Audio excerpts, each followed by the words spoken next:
look at the legal status of that local production content regulations, and then also, the legal standing. So if you can recall, Regulation 8 of the Preferential Procurement Regulations, there was then spoke about the designated sectors. As you can see there, it talked about the designated sectors, and it then allowed for Treasury and DTI to make certain sectors, certain industries, a designated sector, and then based on that, allow for percentage of the goods then had to be locally produced, either 100%, sometimes 80, sometimes 70, but it had to be locally produced, a percentage of the goods in that particular environment. Now, with the repeal of the PPR 2017, or the Preferential Procurement Regulations 2017, obviously this particular regulation, Regulation 8, was also repealed. Because remember, the regulation was repealed in its entirety. And so Regulation 8 then obviously also is repealed. Okay, so that's the first point just to remember there, is that this regulation was then, in terms of designated sectors, was repealed. So then people say, but those instructions, and some people call them instructions, but remember, a lot of those were issued as circulars. All those textiles, railroading stock, all of those were issued as circulars. And this was then in Regulation 8. There was Regulation 8.3, was then the empowering provision that says that National Treasury must inform organs of state of these designated sectors through a circular. By implication, Regulation 8.3 was also then repealed. And so, so those circulars then per se are no longer valid, because that's how it was initially enacted.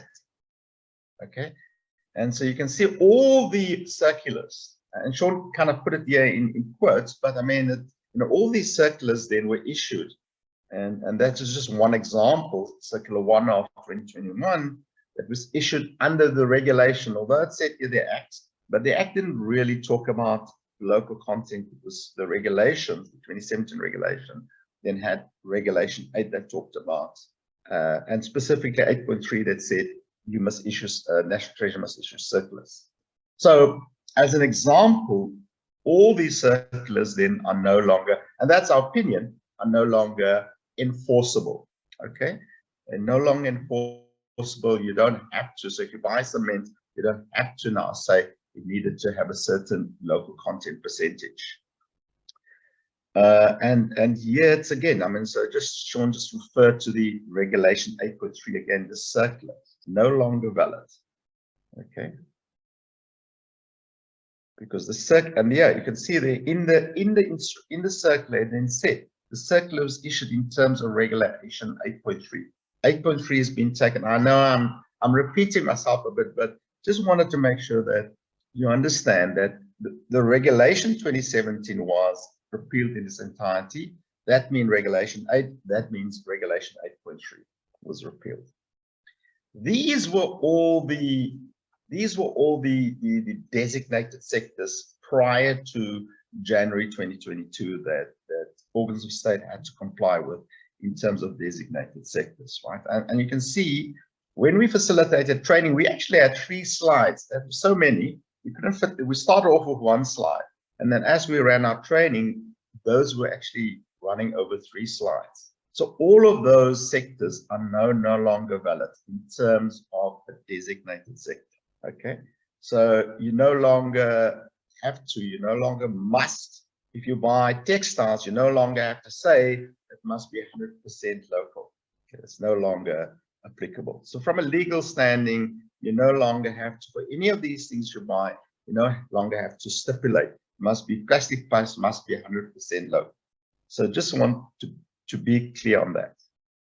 That dealt with the designated sectors. The ones, I'm just jumping back, the ones that National Treasury designated and say these must be. But then there was also what they call an optional, we call them the non-designated sectors. So under Regulation 8, there was a Regulation 8.4 where Treasury then said there are organs of state may have non-designated sectors that the particular organ of state then want to make a percentage of content local. So, for example, if you can remember, there was a time when SABC, South African Broadcast Corporation, when they wanted to make television content a certain percentage local. And so this would have then been for them the empowering provision. They would have used the non-designated sectors. And remember, this was optional in any case at the time. So this was optional on organs of state. So this was never in any case compulsory. But again, Regulation 8.4 has been repealed. Regulation 8 has been repealed, so Regulation 8.4 has been repealed. So this is no longer valid. And then also people ask me now, what about this, the standard that was issued by National Treasury in 2019, 2022? That was issued under Regulation 8.4, so also no longer valid. So I think, you know, just a lot of slides we've had here just to show that from our perspective, you no longer have to, if it's textile that you buy, you no longer have to say it must be 100% local. So the conclusion, and I said this is going to be a very short session, but the conclusion that we kind of came to is that there's no legal obligation on any organ of state to follow this local production and local content.